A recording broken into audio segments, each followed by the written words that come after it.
আবু যর গিফারি রাদিয়াল্লাহু তাআলা আনহুকে হুজুর নবী করিম আলাইহিস সালাতু ওয়াস সালাম 5টি বিষয় শিক্ষা দিয়েছিলেন।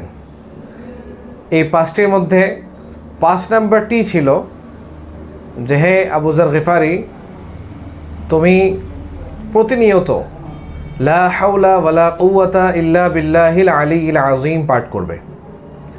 হাদিস শরীফে এসেছে যে আরশের নিচে, আরশে আজিমের নিচে একটি ধন রয়েছে, একটি খাজানা রয়েছে, এই লা হাওলা ওয়ালা কুওয়াতা ইল্লা বিল্লাহিল আলিয়্যিল আযীম সেখান থেকে এসেছে।